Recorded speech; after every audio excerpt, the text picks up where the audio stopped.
The hum of crystal glasses and low conversation inside Kingsley's always carried a certain rhythm, a rhythm of power, of polished shoes and whispered deals.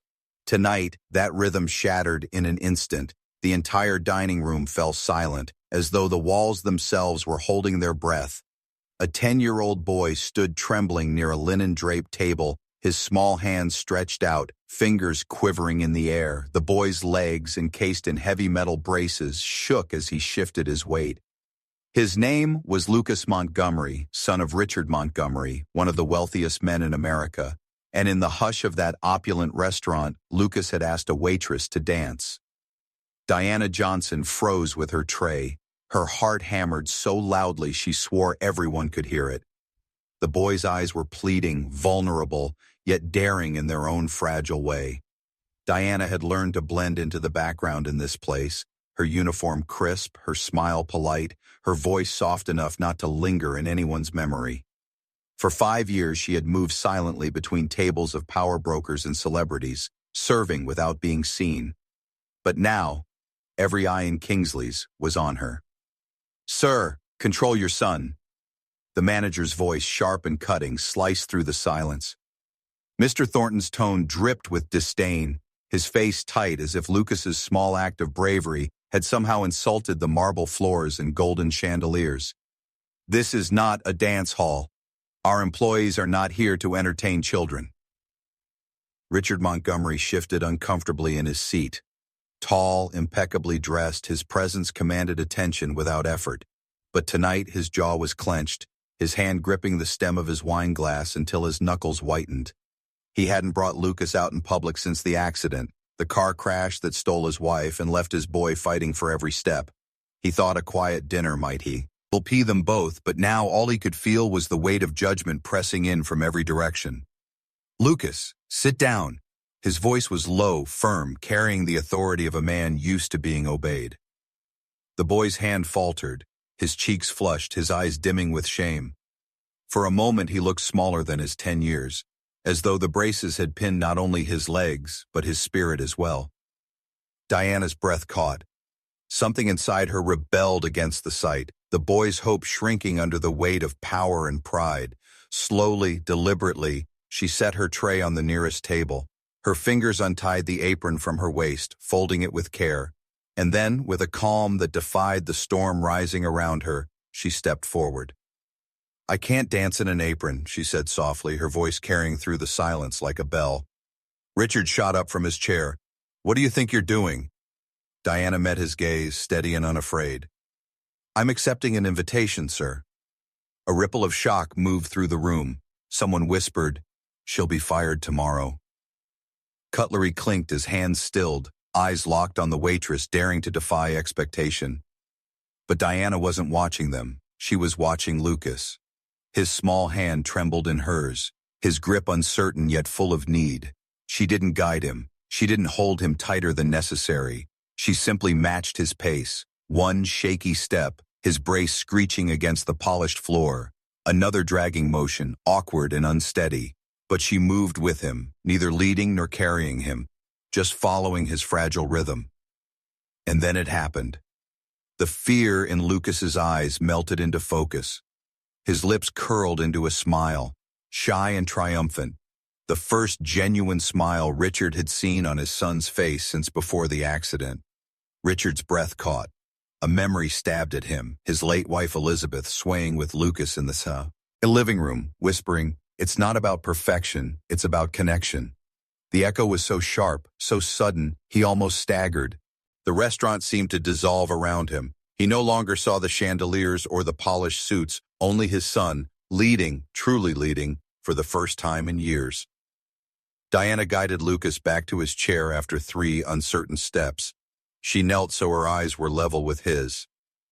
"Thank you for asking me out," she said with quiet grace, as if speaking to a young gentleman at a grand ball. "It was an honor." When she turned to leave, Richard's voice stopped her. It wasn't the voice of the cold billionaire the world knew, but something quieter, rougher, almost foreign to himself. "Wait." She turned. "What's your full name?" "Diana Johnson, sir." He nodded once slowly as though committing it to memory. Then, reaching into his jacket, he produced a sleek white card and held it out. My office. Tomorrow, 10 a.m. Gasps rippled across the room. Lucas looked up at his father with wide, questioning eyes. Richard avoided his son's gaze, staring instead at the woman whose hands still trembled ever so slightly as she accepted the card.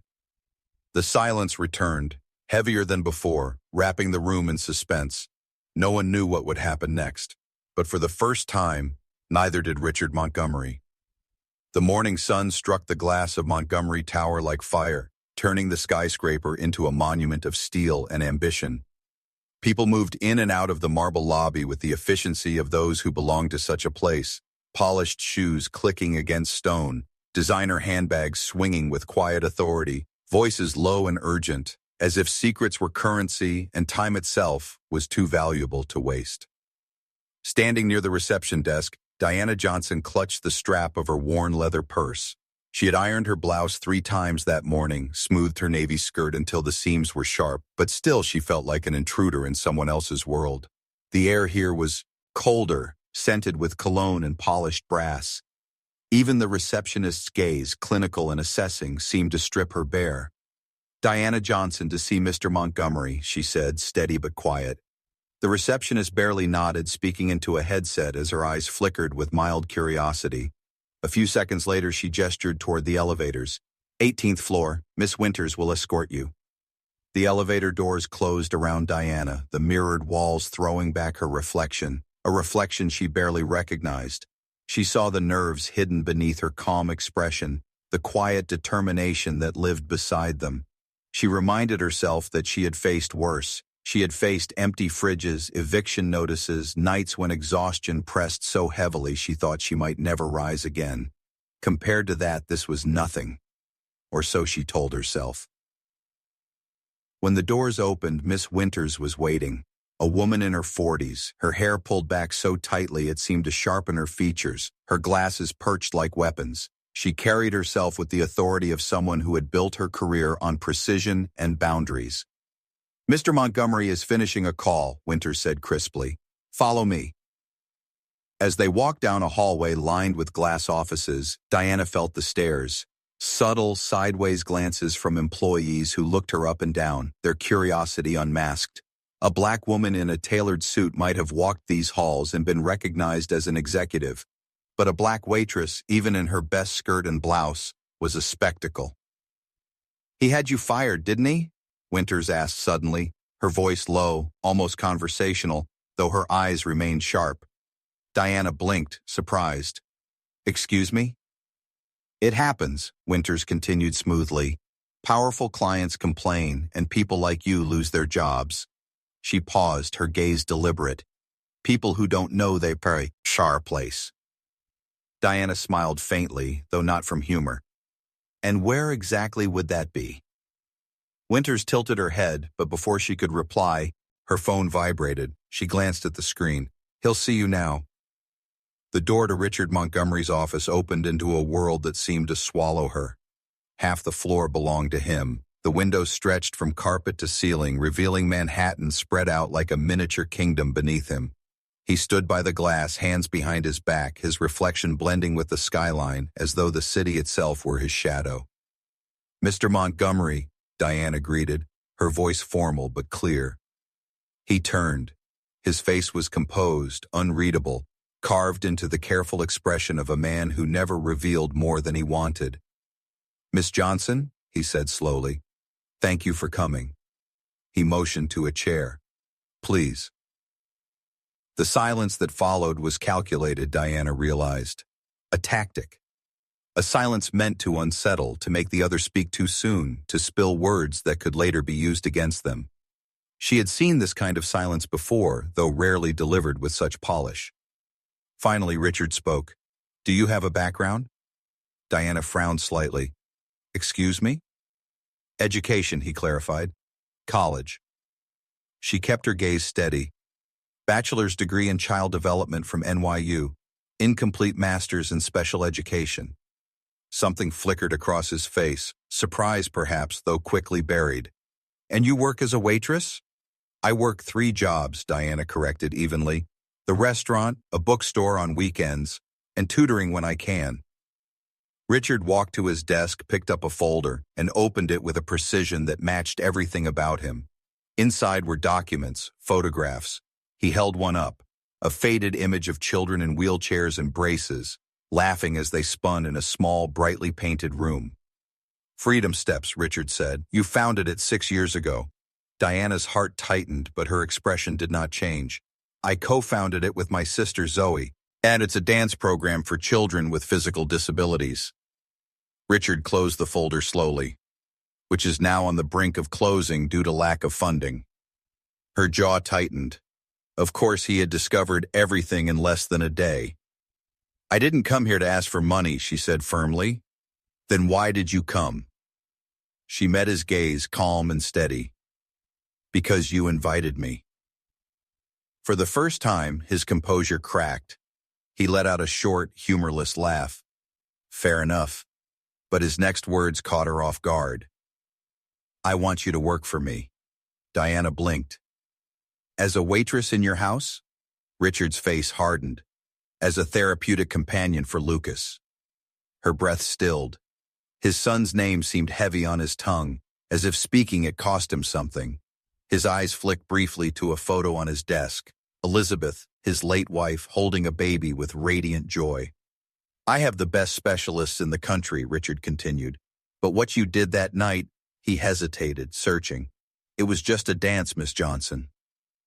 No, he admitted finally. It was the first time I've seen him smile since the accident. The words hung in the air like a confession. Richard's words still lingered in the vast office like smoke after a fire. For a man who spent his life commanding boardrooms, conquering markets, and bending politicians to his will, admitting vulnerability was almost unthinkable. Yet here he was, confessing that he hadn't seen his son smile in years, confessing it not to a doctor or a business partner, but to a waitress. Diana sat very still in the leather chair across from him, her back straight, her hands resting on her lap, her purse tucked at her side. She didn't look away from him, though most people would have lowered their eyes under the weight of his presence. Richard Montgomery was not used to being met with steady silence. He shifted slightly, unsettled.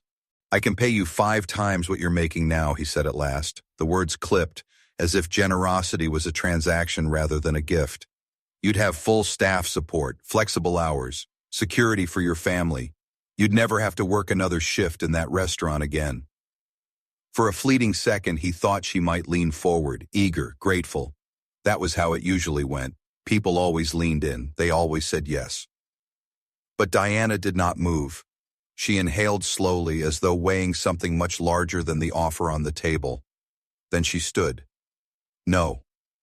The word fell into the room with the weight of a hammer. Richard blinked, not certain he had heard correctly. Excuse me? No, she repeated, her tone calm, her eyes unwavering. I won't work for you. His jaw tightened. You don't even want to hear the terms? I already did, she replied. Money, security, comfort. I know what you think those things mean, but I don't work for people who see my color, my background, my social class before they see my competence, and I definitely don't work for people who think they can buy their way out of emotional problems. For a moment, silence swelled between them, thicker than the marble walls. Richard's face flushed, not with embarrassment, he hadn't allowed himself that in years, but with something closer to fury. No one turned down Richard Montgomery. You're turning down an offer that would solve your financial problems out of pride? His voice sharpened like glass. Not pride, Diana answered softly. Dignity. And because your son deserves more than someone hired to pretend to care. Richard stepped toward her, eyes narrowed. You don't know my son. No, Diana admitted, but I know children like him, and I know cages, the visible ones and the invisible ones. Lucas doesn't need another expert telling him how to walk. He needs the freedom to choose his own steps. That's something your money will never buy. She reached into her purse and pulled out a small white card. She walked to his desk, placed it carefully on the polished wood, and slid it toward him. Freedom Steps, classes on Tuesdays and Thursdays. 4 o'clock. If you'd like to bring Lucas, the first class is free. Richard stared at the card as if the simple rectangle of paper was a slap across the face. His empire of glass and steel suddenly felt fragile, threatened by a woman in a second-hand blouse. Without waiting for dismissal, Diana turned and walked toward the door. Her steps were steady, her head held high. When she opened it, Miss Winters was standing there, pretending she hadn't been listening. But the look on her face betrayed her disbelief. "You just turned down Richard Montgomery," she whispered, incredulous. "Are you crazy?" Diana paused, her hand still on the doorframe. A small smile curved her lips, quiet but unshakable. "Maybe," she said, "but I'd rather be crazy than be property." And with that she walked out, leaving Richard Montgomery standing alone in his glass palace, staring at the business card on his desk like it was a mirror reflecting everything he didn't want to see. For the first time in years, he had been told no. For the first time in years, he felt something crack beneath the weight of his control. And somewhere deep inside, though he wouldn't admit it yet, Richard Montgomery felt the faint, dangerous pull of change. The old warehouse that housed Freedom Steps looked nothing like the gleaming marble of Montgomery Tower. Its bricks were weathered, its windows patched, its paint peeling in places where the city's storms had left their mark. But inside, the air was alive.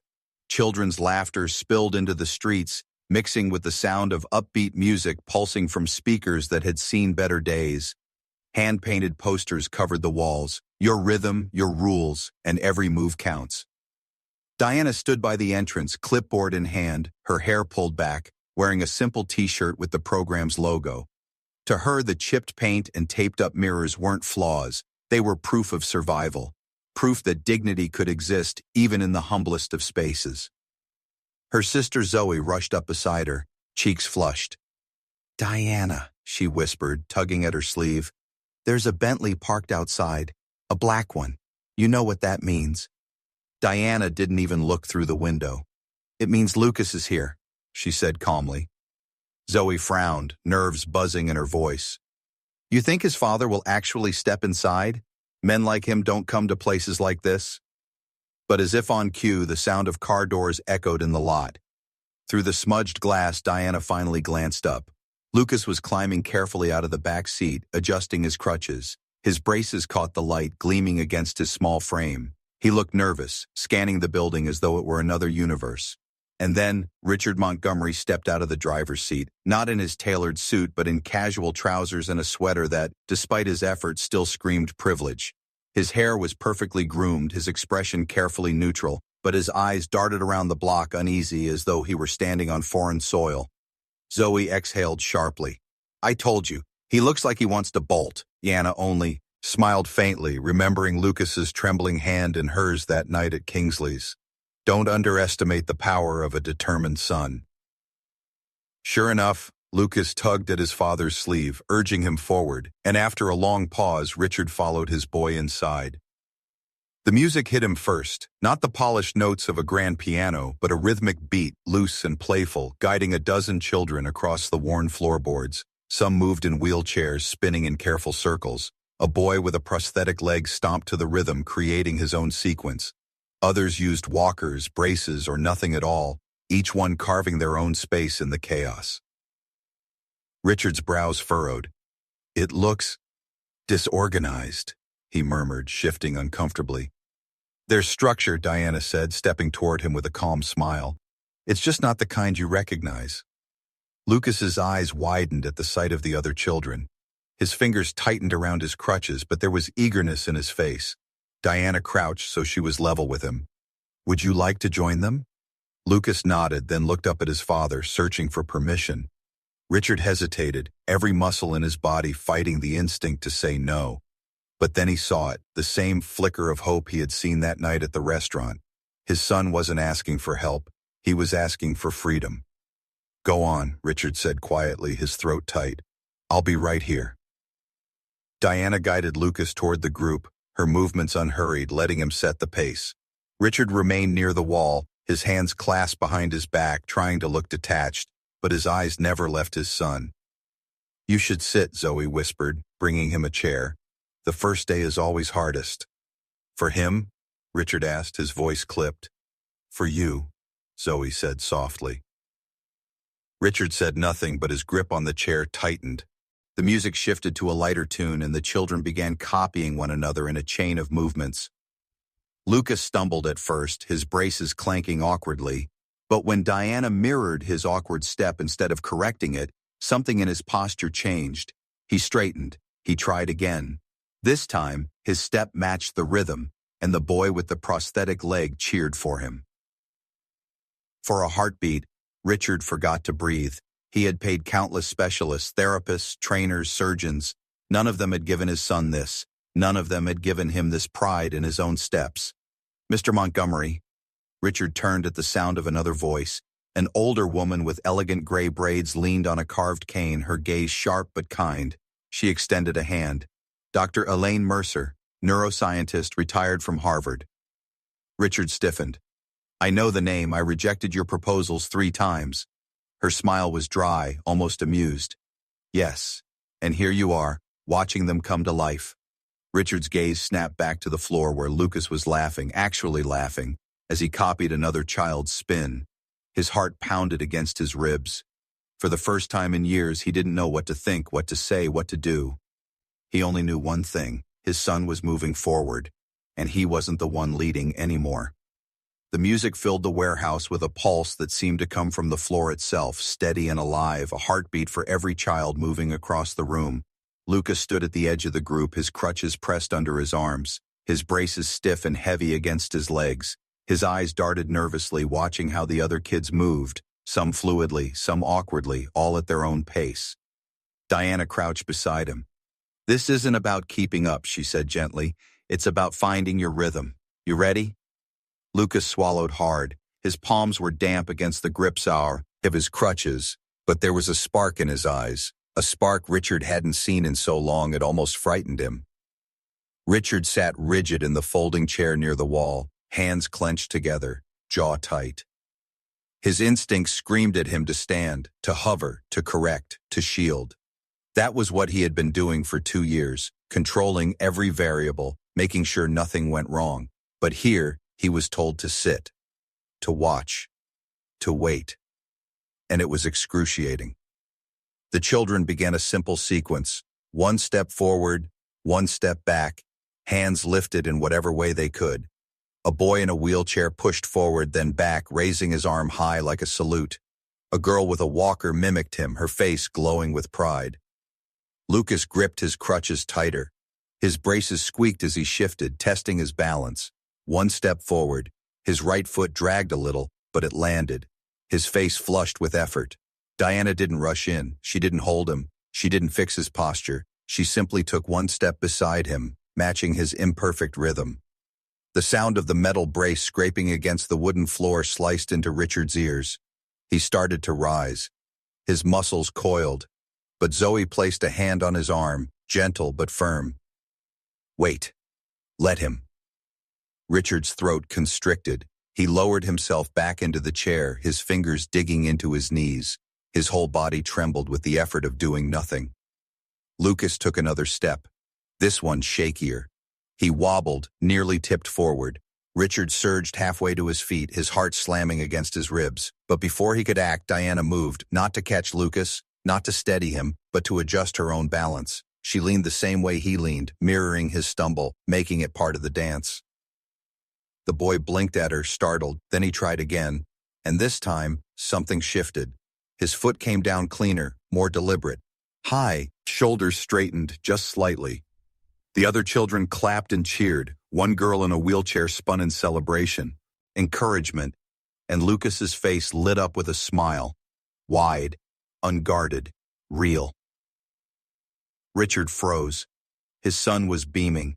His son was sweating with effort, flushed with triumph. His son was happy. He hadn't seen that expression since before Elizabeth's accident, since the nights when she would scoop Lucas into her arms and dance with him around the living room, whispering, not about perfection, about connection. Now here was Diana Johnson, a waitress with no resources, no prestige, leading his son back to that truth, not by guiding him but by stepping in time with him. Richard's vision blurred with sudden heat. He blinked hard, forcing the tears back. No one in this room could see Richard Montgomery break. No one. Diana let Lucas finish the short sequence, then crouched low again, smiling at him. "That was yours, Lucas," she whispered. "Not mine, not anyone else's. Yours." Lucas's chest heaved with pride, his small body trembling from the effort. Can I do it again?" The group cheered louder, and Diana nodded. "Of course." From the wall, Richard's voice finally broke free, rough and strained. "Take your time, son. No rush." Lucas turned his head, surprised by the tone, so different from the clipped commands he was used to. He met his father's eyes. For a moment, nothing else existed in the room. And then he smiled again. The music swelled, the children moved, and Richard Montgomery sat frozen, realizing that for the first time since the accident, his son was not being led. He was leading. The penthouse was quiet that night, the kind of silence that carried too much weight. Manhattan glittered through the floor-to-ceiling windows, but Richard Montgomery didn't notice. He was sitting at his desk, tie loosened, jacket thrown across the arm of a chair.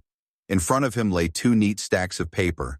One, the meticulously kept medical notes from Lucas's team of specialists. The other, a small folder he had brought back from Freedom Steps. He leaned back, pinching the bridge of his nose. The notes from the doctors were clinical, full of numbers and predictions, carefully drawn graphs that measured progress in millimeters. 2 years until brace reduction possible, limited independence expected, words that had become chains around his son. But in the folder from the community center, he saw something different. Handwritten observations, drawings by the children themselves, descriptions that spoke not of limits but of attempts, of choices, of small victories celebrated as milestones. Lucas shifted his balance for 2 seconds without support, smiled after third attempt. Richard stared at that line until it blurred, smiled. The specialist hadn't written that word once in 2 years. He rubbed his temples, fighting the unease crawling through him. He didn't like not being in control. He didn't like the idea that some underfunded program in a rundown warehouse could achieve what his fortune had failed to buy, and yet he couldn't ignore the evidence. Lucas had smiled. Lucas had asked to try again. A ping from his laptop broke the silence, an alert from his foundation's archives. He hadn't planned to dig into Diana Johnson tonight, but something about her calm defiance still needled at him. Who turns down 5 times their salary? Who hands him a card instead of begging for his? He typed quickly, pulling up old proposals his foundation had rejected. He scanned names until one froze him in place. Proposal: Freedom Steps, Pilot Program for Children with Physical Disabilities. Submitted by Dr. Elaine Mercer. Co-author, Diana Johnson. His heart stuttered. He remembered that proposal vaguely. He'd dismissed it without a second thought, lumping it into the pile of unscalable charity projects. He clicked again. There it was. His reject. Iron note, curt and perfunctory. But something else caught his eye. A forwarded message attached to the proposal. A message flagged with initials. E. Montgomery. For a moment he thought it was coincidence. But when he opened the attachment, his breath caught. It wasn't coincidence. It was Elizabeth. His late wife. She had written, "Richard won't understand the value yet, but I do. Please make sure this gets seen. These children deserve more than numbers on a chart." Richard stared at the screen, his chest tightening as if someone had punched through his rib cage. His Elizabeth, always softer, always seeing what he could not, had believed in Freedom Steps before it even began, and he, blinded by efficiency and profit margins, had ignored her. He stood abruptly, pacing the room. His reflection in the glass wall looked like a stranger, powerful, yes, but hollow, haunted. From down the hall came a faint sound, Lucas's voice. Richard paused, listening. His son was talking in his sleep again, murmuring half-formed words, his braces clinking faintly against the sheets. Richard pressed a hand to the glass, the city's lights burning behind his reflection. The memory of Elizabeth swirled back, her laughter, her insistence that Lucas's spirit mattered more than his progress charts. Her words the night before the accident when they'd argued about therapy schedules. "You can't schedule joy, Richard. You have to let it find him." His throat closed. He sank into the chair by the window, dragging a hand across his face. For years he had convinced himself he was doing what was best. Controlling, managing, building walls of protection. But tonight, staring at his wife's forgotten words and his son's fragile victories, the truth pressed in on him. Maybe he wasn't protecting Lucas. Maybe he was suffocating him. The city buzzed far below, endless and indifferent. But for Richard Montgomery, the silence inside the penthouse roared with a question he had never dared to face. What if the only cage around his son wasn't the braces? What if it was him?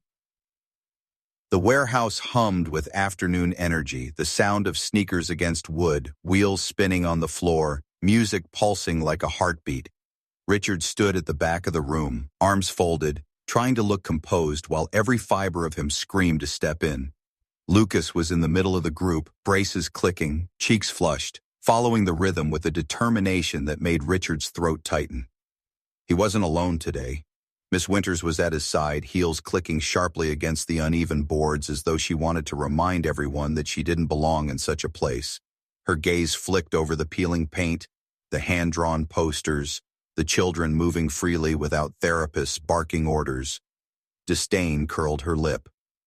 "This is what you brought me to see?" she whispered. "A chaos of children stumbling to music in an old warehouse?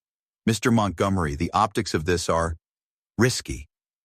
Richard ignored her, his eyes glued to Lucas. His son was trying something new, lifting one crutch off the ground for half a beat, wobbling but holding his balance. Diana walked beside him, not correcting, not steadying, just matching his pace. The other kids cheered when Lucas managed 3 steps without the crutch. The sound filled the room like sunlight. Winters exhaled in disbelief. "This isn't therapy. It's spectacle. If the press ever got wind of you funding this, they'd eat you alive. We could reframe it, of course. Add some branding, some corporate polish. We'd need control of the messaging." Diana, who had overheard, turned sharply. Her face was calm, but her eyes burned. "This isn't a product, Miss Winters. It's not here for you to package." Winters raised a brow. "You think we can protect your little program without narrative control? Mr. Montgomery's foundation doesn't fund charities for sentiment, Ms. Johnson. It funds initiatives that can sustain an image." Diana stepped closer, lowering her voice but not her conviction. "Children aren't an image. They're human beings. This program exists so kids like Lucas can own their movements, not so corporations can own their story." Richard shifted uncomfortably, caught between 2 worlds, the one he had built and the one unfolding in front of him. Winters pressed. "With respect, Ms. Johnson, people like you don't understand strategy. If you want this center to survive, you'll accept oversight." Diana's reply was quiet but unshakable. "No, we'll accept partnership but never control. Freedom Steps will not be anyone's property." The words landed heavy in the space between them. Richard's jaw clenched. He was used to control, used to having the final word, but something in Diana's tone made him pause.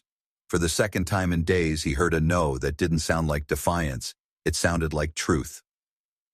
At that moment, Lucas turned, his face glowing with pride. He looked directly at his father. "Dad, can I try without one brace next week?" The question stole Richard's breath. The specialist had told him 2 years, minimum, before that was even possible. He looked from his son's hopeful eyes to Diana's steady gaze. She wasn't pushing him, wasn't begging for permission. She was simply holding the space for Lucas to lead. Richard swallowed hard, the weight of the decision pressed against his chest. Finally, his voice broke free, quieter than he intended. "If your coach agrees, then yes." Lucas's grin was so wide, so bright, it pierced straight through the armor Richard had carried for years. Winters bristled beside him, already preparing a speech about Leaby, Liddy, and reputation. But Richard lifted a hand to silence her. His eyes never left his son. For the first time, Richard Montgomery chose not to lead. He chose to follow.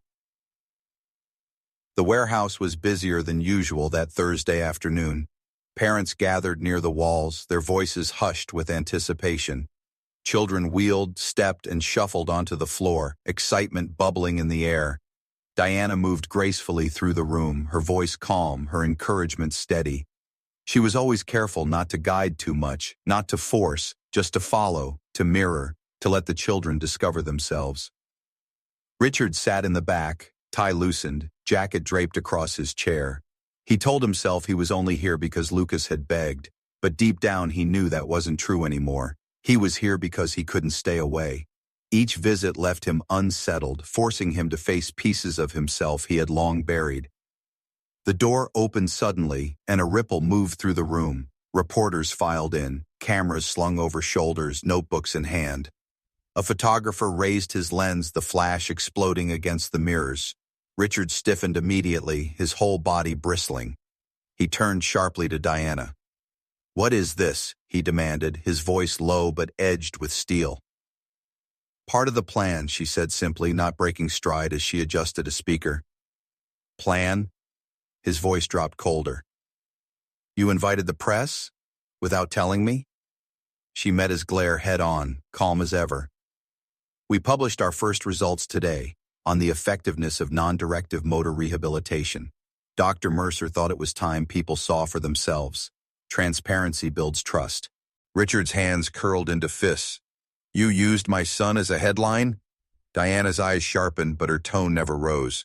"No, I gave him the chance to write his own story. There's a difference." Before Richard could respond, a voice called from the center of the floor, "Dad, watch this!" Lucas was standing with the other children, his braces gleaming under the fluorescent lights. His crutches lay on the ground beside him. The music softened, leaving the room charged with quiet expectation. Richard shot to his feet. "Lucas." Diana touched his arm, firm but gentle. "Wait. Watch." Lucas's small body trembled with effort. He lifted his chin, eyes fixed on a spot ahead. And then slowly he shifted his weight. His left foot dragged forward, wobbled, then landed. He wavered dangerously, his arms flailing for balance. Every instinct in Richard screamed to run to him. His chest burned, his heart slammed against his ribs. He took a step forward, but stopped when he saw Diana mirroring Lucas's wobble at the edge of the circle, her face calm, steady, not rescuing, not interfering, just reflecting. Lucas steadied himself. He took another step, then another. And in that moment, he walked, truly walked, without braces. The room erupted in cheers. Children clapped, parents cried, cameras flashed. Richard's vision blurred, but he didn't care if anyone saw. His son's face was lit with pride, flushed with effort, radiant with joy. Richard's knees nearly buckled. He pressed a hand to his mouth, his eyes locked on the boy who had just shattered every chart, every prognosis, every limit. The reporters swarmed instantly, their voices sharp, eager. "Mr. Montgomery, can you comment on your son's progress? Is it true your foundation rejected this program 3 times? Do you intend to support Freedom Steps now?" The questions snapped like whips, circling him. For a moment, the old Richard, the man of polished answers and controlled optics, almost rose, but then his gaze fell on Lucas, still standing, still smiling. And he realized he couldn't hide anymore. Richard straightened slowly, his voice loud enough to silence the room. "Do you know what's hardest for someone in my position?" He paused, his eyes glistening. "Admitting when we're wrong." A hush fell. Even the reporters froze. "The Montgomery Foundation will commit to fully funding Freedom Steps for the next 5 years," he said, each word measured, deliberate. "And we will build a permanent rehabilitation center based on this methodology, but on one condition." The room bristled. All eyes turned to Diana. "That Ms. Johnson retains complete autonomy over the program. No corporate interference." Gasps rose, cameras flashed. Dr. Mercer's eyes filled with tears. Zoe clapped a hand over her mouth, and Diana, still calm, still steady, nodded once. Richard exhaled, the weight of the decision pressing down and lifting at the same time. For the first time in years, he hadn't played the conductor. He had learned to follow. The morning of the groundbreaking dawned crisp and bright, the kind of autumn day where the air feels sharp with possibility. Where the old warehouse once stood, bulldozers and cranes filled the lot, their long arms stretching into the sky, yellow hard hats dotted the site. A banner hung across the chain-link fence, future home of the Freedom Steps Rehabilitation Center, funded by the Montgomery Foundation. Richard Montgomery stood near the podium, coat buttoned against the wind, his tie immaculate. He looked every bit the billionaire in charge, yet beneath the polished surface, something in him had shifted. This project wasn't just a line item in his foundation's portfolio. It was personal. It was his son. It was Elizabeth's ghost. It was Diana's defiance. Diana walked the site in her simple jacket, clipboard in hand, her boots crunching over gravel. She didn't look out of place despite the men in suits and reporters snapping photos. She moved like she belonged because she did. Children and their parents stood nearby, some with walkers, some in wheelchairs, others holding braces like badges of honor. They weren't spectators, they were co-architects. Lucas darted between them, his braces lighter now, his crutches tucked under one arm. He was flushed with excitement, pointing out details in the blueprints posted on easels. "Make the hallways wider here, so 2 wheelchairs can pass without bumping." His words tumbled out quickly, his eyes shining. Richard bent down to listen, nodding seriously as if his son were a board member. "We'll adjust it," he said. "This center is yours as much as anyone's." Diana overheard and smiled faintly. For all his flaws, Richard Montgomery was learning the art of listening. Reporters circled closer, microphones extended. "Mr. Montgomery, what makes this project different from your past philanthropy?" Richard paused, the old instinct to deliver polished sound bites flickering across his face. But then his eyes landed on Lucas, now helping another child test a mock-up of the therapy bars. He cleared his throat. "This time," he said slowly, "I'm not here to lead. I'm here to follow." The words caught in the air, disarming in their humility. Pens scratched, cameras flashed, but Richard didn't flinch. Later that afternoon, he and Diana reviewed final sketches in a temporary trailer office. The plans were laid out on the table, rooms designed with input from kids, bright spaces for dance, quiet corners for recovery, ramps that curved like invitations instead of barriers. "You're really showing up for this," Diana said, studying him. Richard rubbed his tired eyes, a stack of research article, his marked with post-it notes beside him. "I never thought I'd be studying neuroplasticity at 50, but here I am." "Is this public penance?" she asked, her tone cautious but curious. "Or do you actually care?" His hand stilled. He looked up, his gaze raw. "Lucas asked to have his second brace removed last week." "I know," Diana said softly. "He told me." His therapist said that would be impossible for at least 2 years. Richard's voice caught. "But he's doing it." Diana smiled faintly. "Because you fired the therapist who said he couldn't. Because you listened."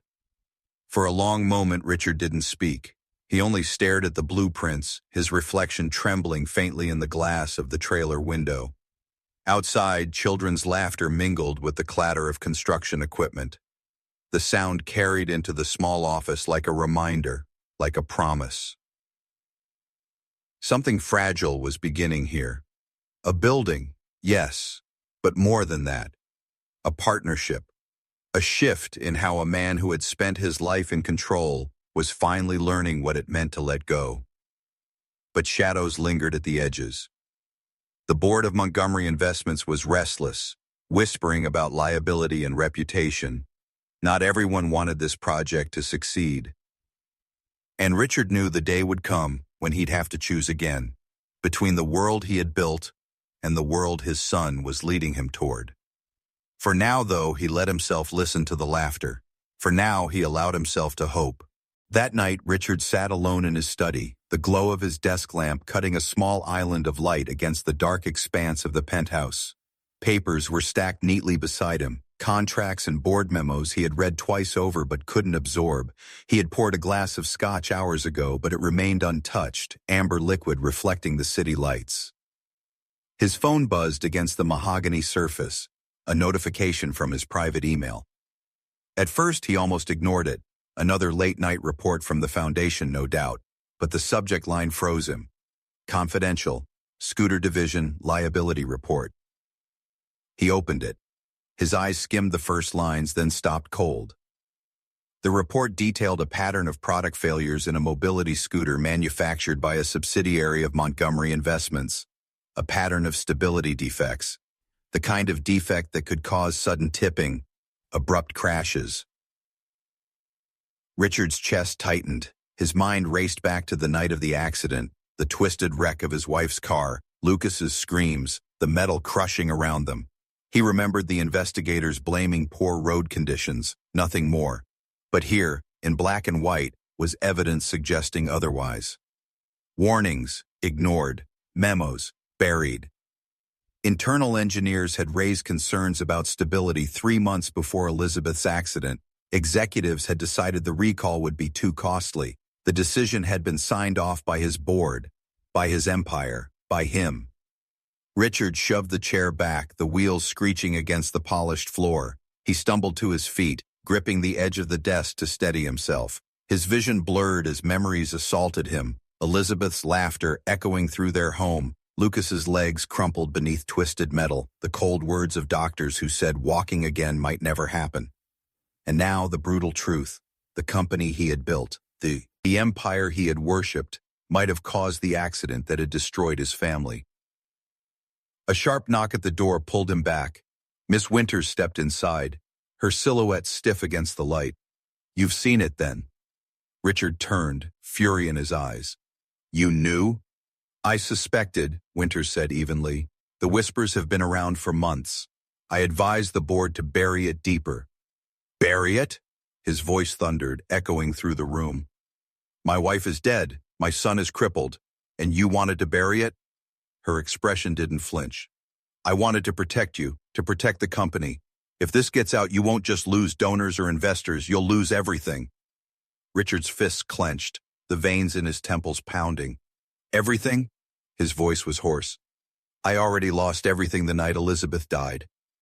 Winters stepped closer, her tone cooling into steel. "Think, Richard. If you admit this, you don't just sink your legacy. You give Diana Johnson and her program the weapon to control you forever." Diana. Her name landed like a blade. He pictured her standing firm in that warehouse telling him, "Your son doesn't need more experts, he needs space to lead." She hadn't needed a weapon. Truth had always been hers to wield. Richard's knees weakened. He sank back into his chair, burying his face in his hands. For years he had prided himself on control, on never faltering, on shaping reality to his will. But now, reality was staring back at him, merciless and unyielding. The empire he had built to shield his family had betrayed them, and the cage around his son's legs was not just metal, it was his own negligence. The Scotch glass trembled in his hand as he lifted it. He didn't drink. He only stared into the amber swirl as though it held the reflection of every wrong choice he had made. For the first time in decades, Richard Montgomery whispered out words he had never dared say. "I don't know how to fix this." And though no one answered, the silence itself felt like judgment. The studio was quiet that night, emptied of laughter and music. Only the faint hum of the old fluorescent lights lingered overhead. Diana stood at the far wall, staring at the photographs taped there. Dozens of children in mid-movement, each frame scribbled with notes of progress.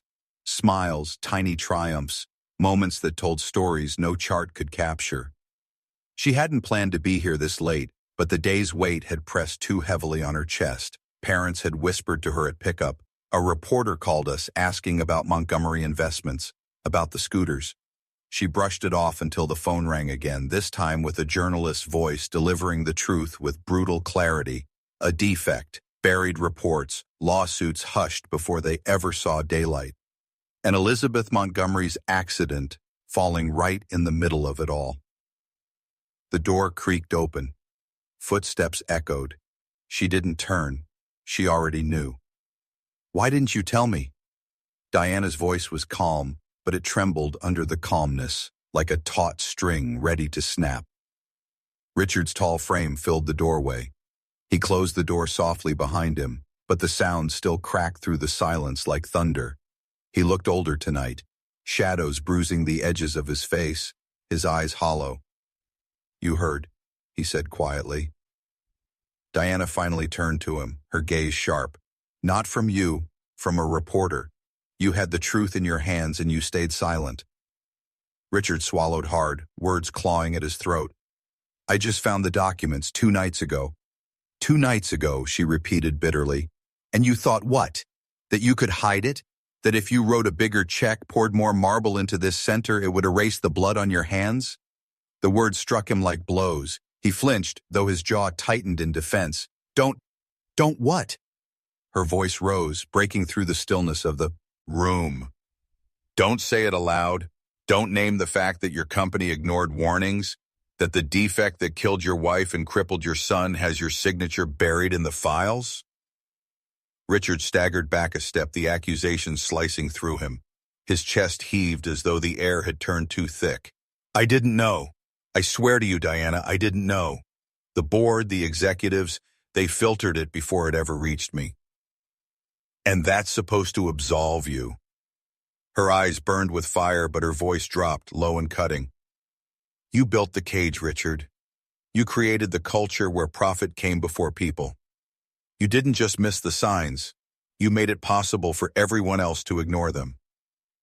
His face broke, just slightly, the mask of power crumbling. For a moment, he wasn't the billionaire in the glass tower. He was just a man, guilty, broken, terrified. "I tried to protect him," Richard whispered.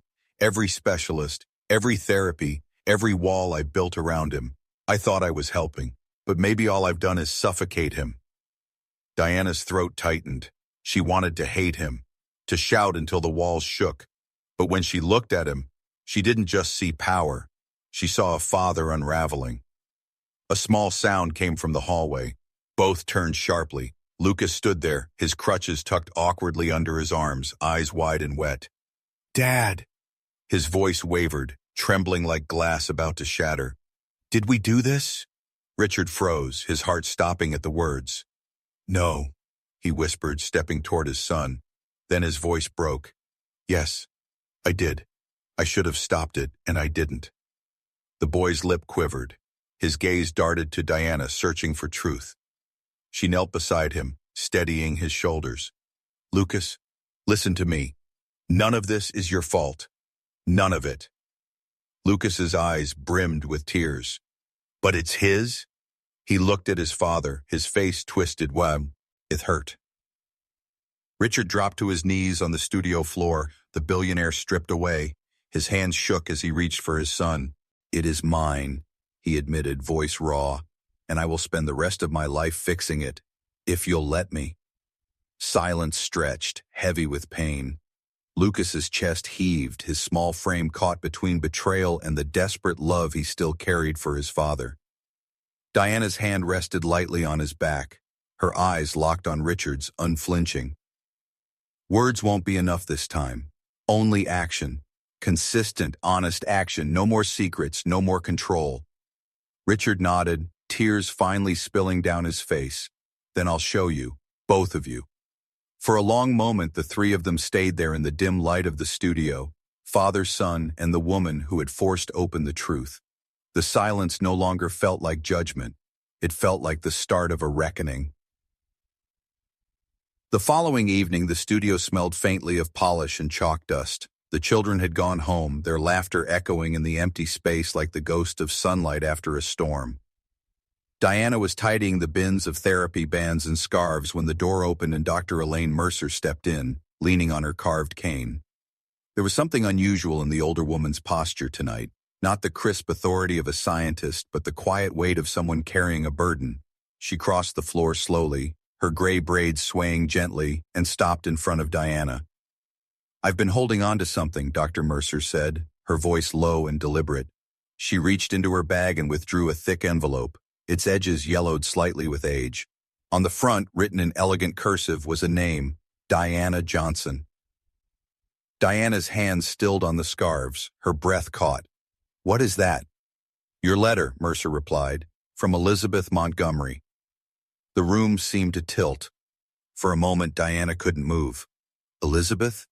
Richard's wife? Yes. Mercer's eyes softened. She gave this to me a year before the accident. She said us. It is, if the time comes when Diana needs this more than guidance, give it to her. She'll know when to open it. I thought of it when you co-founded Freedom Steps, but I hesitated. Perhaps I was protecting you. Perhaps I was protecting myself. Diana stepped forward slowly, as though the envelope might burn her. She took it in trembling hands, her pulse hammering against the paper. Why didn't you give it to me before? She whispered. Mercer's expression faltered, guilt flickering in her eyes. Because Elizabeth wanted it opened only at the right time. And perhaps deep down, I feared what it might say.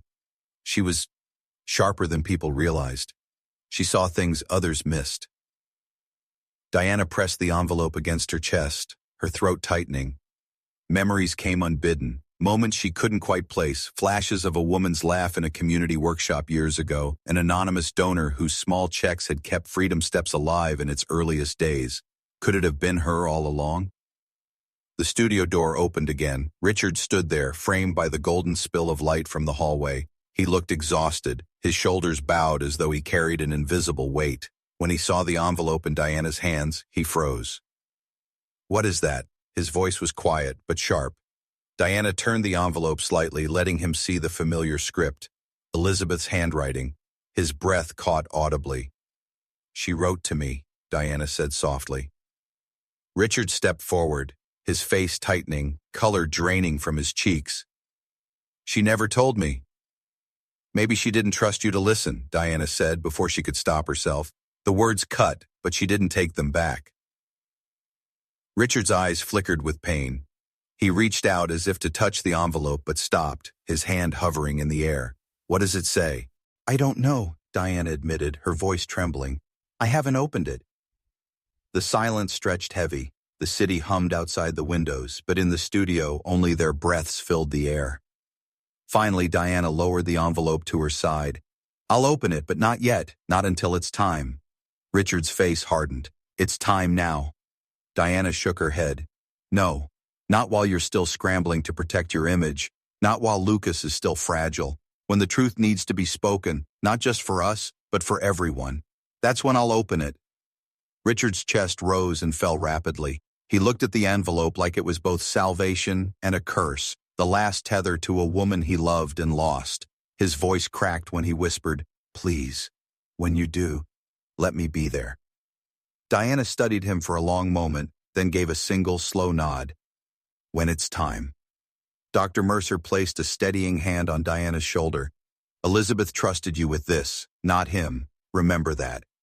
The weight of the letter pressed against Diana's palm, heavier than paper should ever feel. She didn't know what waited inside, confession, warning, hope, or all three, but she knew this. Whatever Elizabeth had written, it was meant to change everything.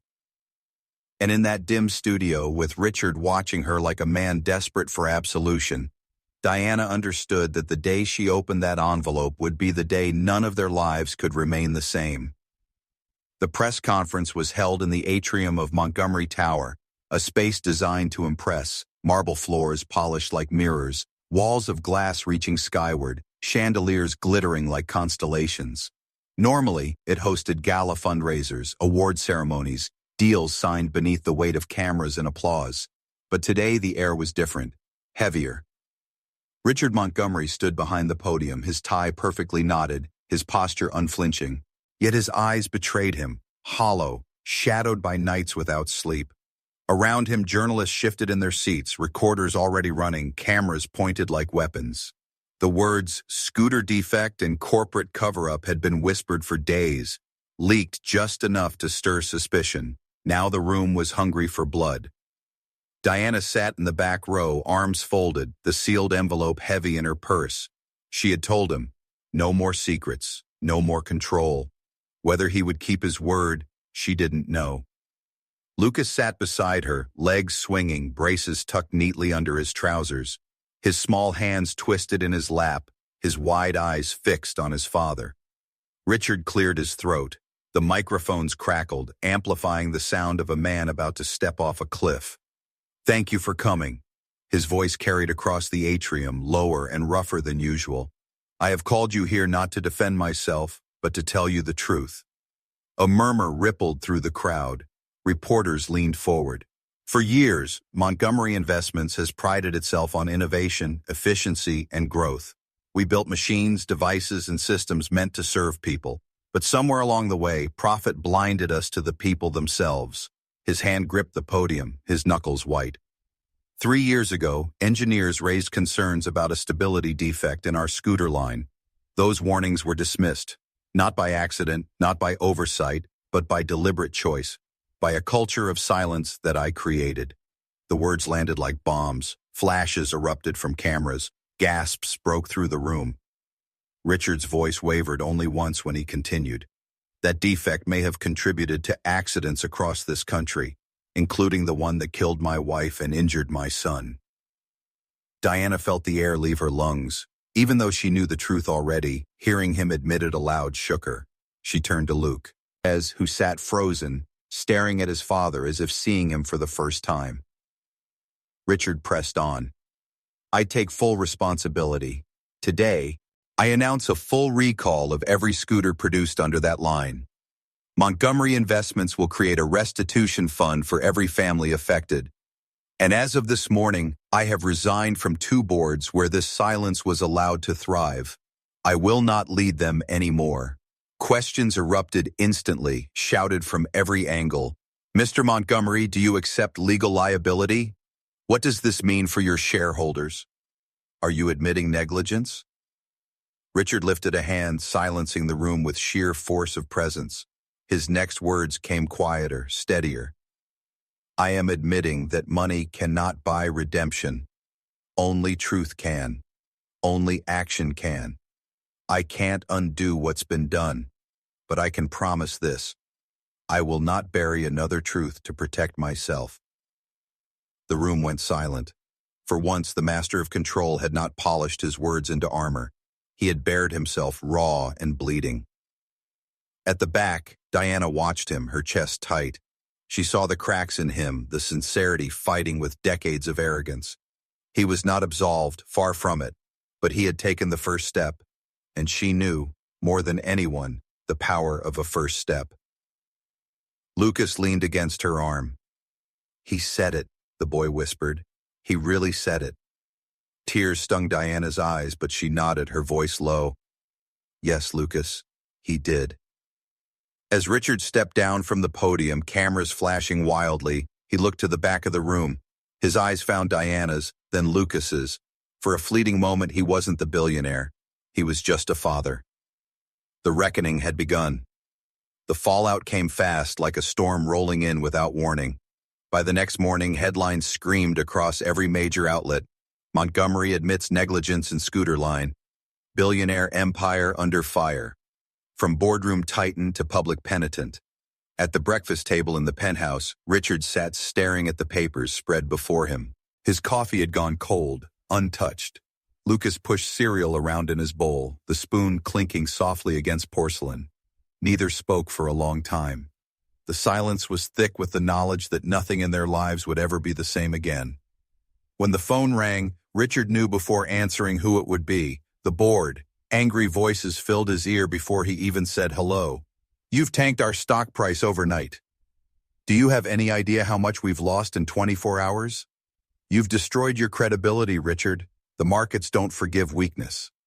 He listened, jaw tight, letting them vent their fury. Finally, he spoke. "You're right," he said. "But I didn't destroy our credibility. Years of silence did.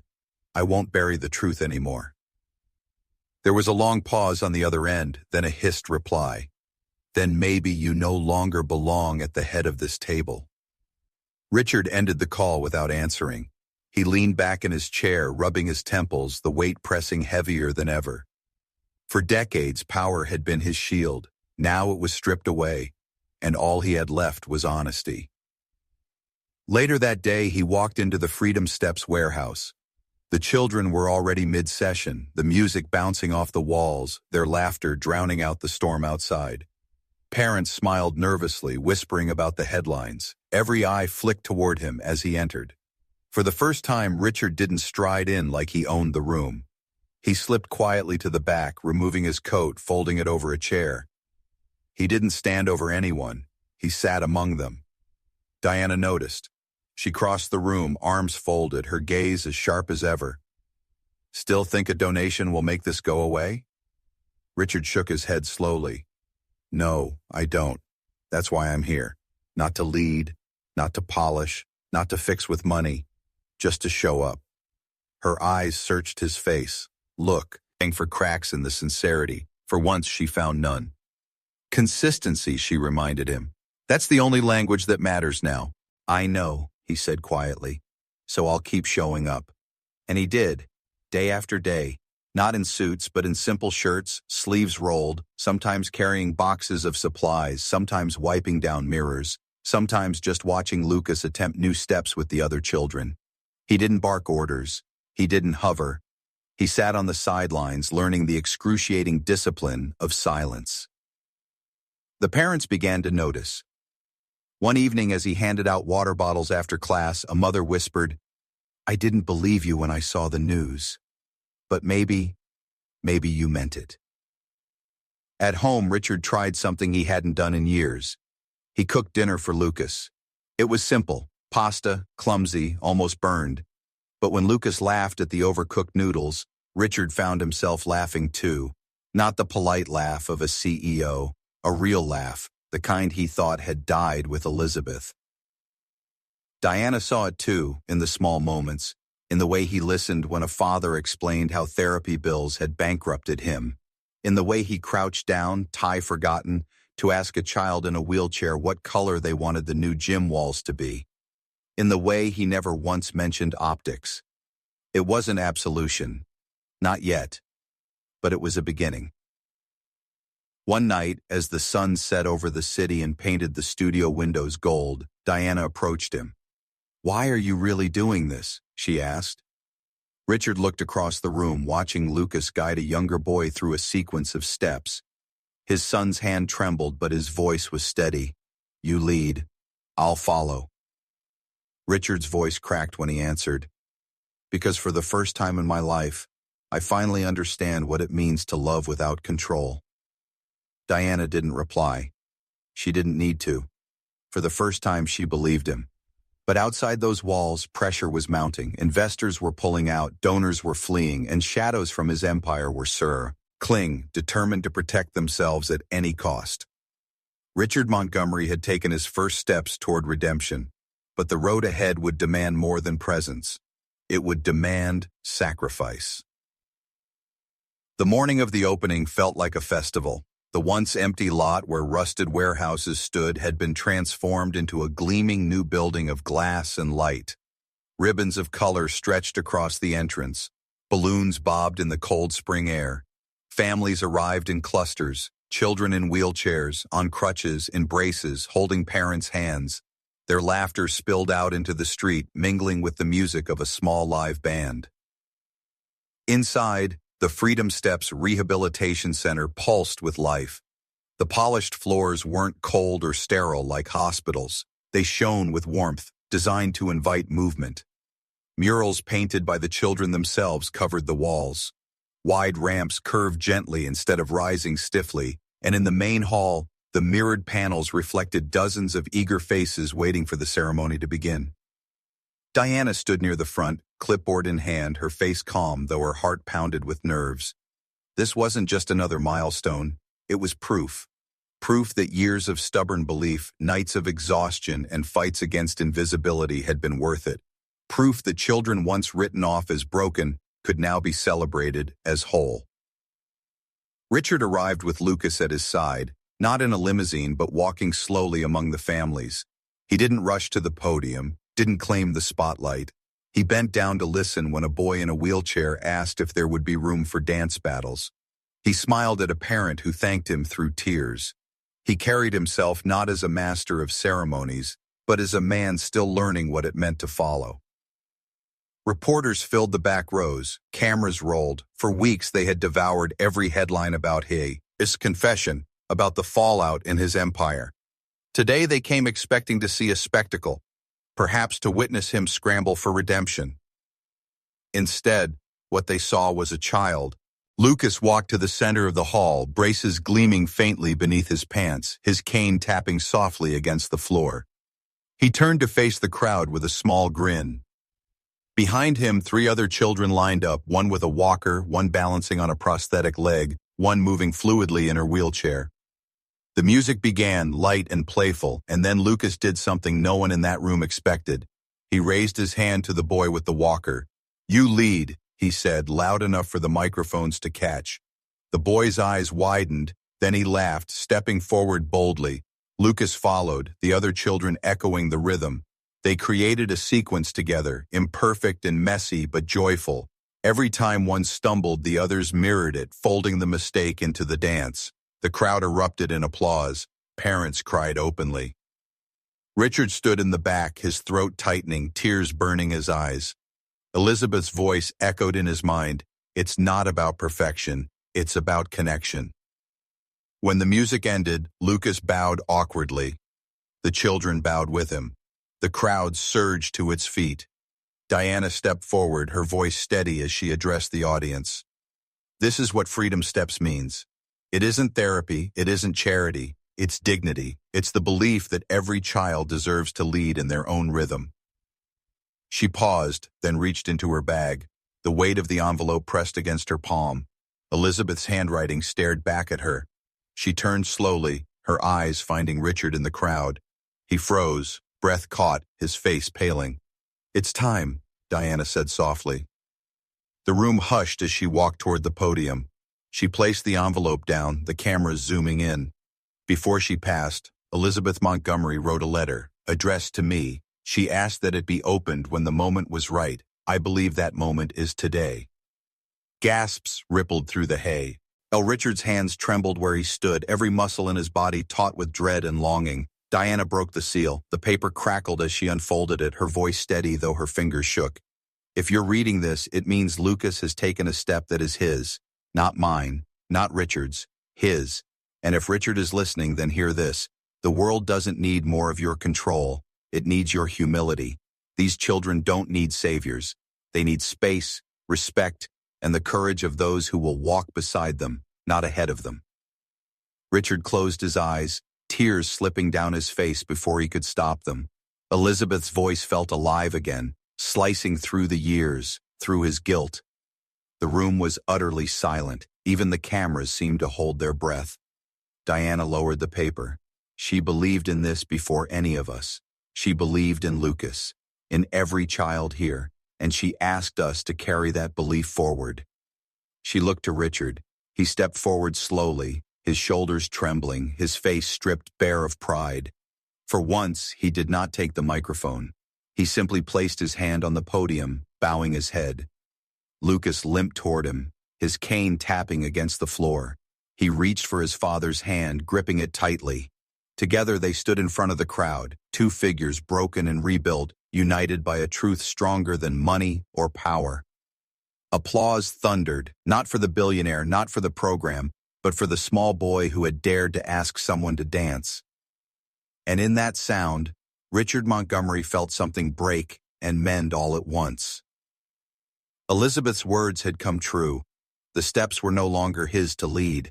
The applause still echoed through the new hall when Diana folded Elizabeth's letter carefully and set it on the podium. For a moment, the crowd's cheers softened into a hush, the kind of silence that asks for more. Reporters leaned forward, cameras humming, every lens fixed on Richard and Lucas standing hand in hand. But Diana wasn't finished. Her eyes swept across the audience, then settled on Richard. "There's more," she said quietly. "Elizabeth left something else." Gasps rippled through the crowd. Richard's head snapped up, his eyes wide, raw. Diana reached into the envelope again and drew out a second sheet of paper, thinner, worn at the edges. It wasn't just a letter. It was a signed document. She read aloud, her voice steady though her heart pounded. "To whom it may concern. I, Elizabeth Montgomery, pledge the seed funding for Freedom Steps in its infancy. I do so anonymously for the sake of the children and not my name. Should Richard ever see these words, let him know this. I built this program not behind his back, but in the space his blindness created. If the day comes when he chooses to open his eyes, let him finish what I could not. Elizabeth Montgomery. The hall exploded in shock. Parents covered their mouths. Children clapped without quite knowing why. Reporters shouted questions, their voices ricocheting off the mirrored walls. Richard staggered as if struck. His hand slipped from Lucas's. He reached for the podium with trembling fingers, staring at Elizabeth's handwriting like it was fire. His breath came ragged, his face pale. She started it, he whispered. She believed before I even... His voice broke. Diana's gaze softened. She saw the children. She saw what you couldn't. The weight of it crushed him. Elizabeth hadn't just believed in Freedom Steps, she had planted its roots. And he, blind with ambition, had dismissed it 3 times. Too busy building empires of glass, while his wife built one of hope. The crowd surged with questions, but Richard raised a hand, not in command, but in surrender. His voice shook as he spoke into the microphone. My wife saw before I did. She funded what I ignored. She trusted Diana Johnson when I did not, and she was right. He looked out over the room, his eyes glistening. I have spent my life building walls of money and power, but my wife built bridges. Today, I tear down the walls. He paused, drawing a shuddering breath.